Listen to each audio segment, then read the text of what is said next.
Halo Sobat Investor, kembali lagi berjumpa dalam program di Editorial yang akan membahas tajuk utama pemberitaan yang tersaji di idexchannel.com dan IDEX Channel TV. Bersama saya, Heri Kurniawan, Wakil Pemimpin Redaksi IDEX Channel TV. Sahabat investor, di tengah ketidakpastian global yang terus membayangi, secerca harapan muncul dari jantung kebijakan ekonomi nasional. Komite Stabilitas Sistem Keuangan atau KSSK memastikan bahwa stabilitas sistem keuangan Indonesia tetap terjaga hingga kuartal kedua tahun 2025 ini. Hal ini menjadi fondasi penting yang menegaskan bahwa ekonomi nasional masih berdiri kokoh meski didera tantangan eksternal yang kompleks, dari negosiasi internasional hingga eskalasi geopolitik global. Stabilitas sistem keuangan yang terjaga menjadi titik terang yang amat dibutuhkan dalam kondisi global yang penuh gejolak. Dengan sinergi yang solid antara Kementerian Keuangan, Bank Indonesia, Otoritas Jasa Keuangan, dan Lembaga Penjamin Simpanan atau LPS, pemerintah menunjukkan kesiapan dan ketegasan untuk merespon setiap potensi gangguan ekonomi. Koordinasi antar lembaga ini tidak hanya menjadi respons jangka pendek, melainkan bagian dari strategi jangka panjang untuk menjaga kepercayaan publik dan pelaku usaha. Salah satu ancaman terbesar saat ini datang dari dinamika tarif resiprokal Amerika Serikat yang mendorong perlambatan pertumbuhan ekonomi global. Lembaga internasional seperti Bank Dunia dan OECD bahkan telah menurunkan proyeksi pertumbuhan global dari 3,1% menjadi hanya 2,9% saja. Dalam landscape seperti ini, menjaga pertumbuhan ekonomi nasional agar tetap positif adalah prestasi tersendiri. Indonesia lewat kebijakan fiskal dan moneter yang adaptif mampu mempertahankan pertumbuhan ekonomi kuartal pertama di angka 4,87% secara tahunan.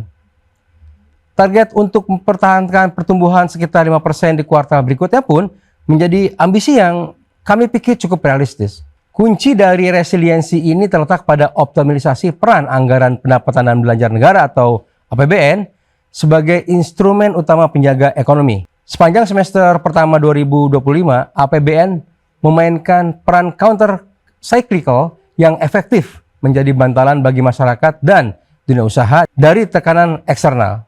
Realisasi belanja negara yang mencapai 1.406 triliun rupiah atau 38,8% dari pagu adalah bukti konkret bahwa pemerintah bergerak aktif dalam menjaga ritme ekonomi nasional. Tidak hanya belanja pemerintah pusat yang signifikan, transfer ke daerah juga didorong untuk memastikan pemerataan pembangunan dan penguatan ekonomi lokal. Tak hanya angka-angka makro yang mencerminkan kinerja positif, data sosial menunjukkan perbaikan yang tak kalah penting. Jumlah penduduk miskin per Maret 2025 berkurang sebesar 1,37 juta orang dibandingkan dengan tahun sebelumnya. Tingkat pengangguran terbuka turun menjadi 4,76%, didorong oleh pembukaan lapangan kerja yang mencapai 3,59 juta orang. Ini adalah sinyal positif bahwa pertumbuhan ekonomi yang terjadi bukanlah pertumbuhan semu, melainkan memang berdampak langsung pada kehidupan masyarakat.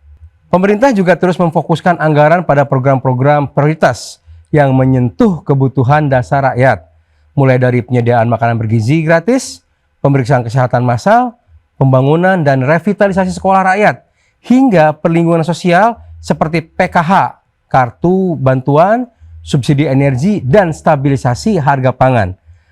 Di tengah ketidakpastian, kebijakan seperti ini menjadi jangkar yang menahan dampak negatif terhadap daya beli dan kesejahteraan masyarakat. Dari sisi fiskal, posisi anggaran juga relatif aman. Keseimbangan primer tercatat surplus 52,8 triliun rupiah dan defisit anggaran sebesar 204,2 triliun rupiah atau setara 0,84% dari PDB. Masih jauh di bawah batas yang ditetapkan. Ini menunjukkan bahwa Indonesia memiliki ruang yang cukup untuk bermanuver jika situasi global memburuk. Pemerintah masih memiliki kapasitas untuk bertindak cepat, tepat, dan terukur. Lebih dari sekadar menjaga stabilitas, pemerintah menaruh perhatian besar pada kualitas pertumbuhan. Efisiensi belanja negara terus diupayakan agar setiap rupiah yang dikeluarkan berdampak langsung pada perekonomian rakyat. Rekonstruksi anggaran diarahkan agar mampu menciptakan efek pengganda yang lebih besar, baik dari sisi konsumsi, investasi, maupun peningkatan produktivitas.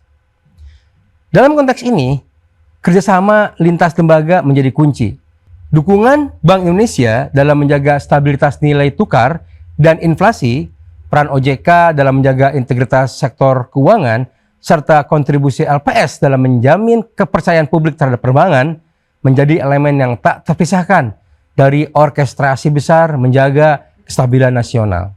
Dan ke depan, tantangan tentu belum akan usai. Ketidakpastian global bisa saja berlanjut, bahkan memburuk.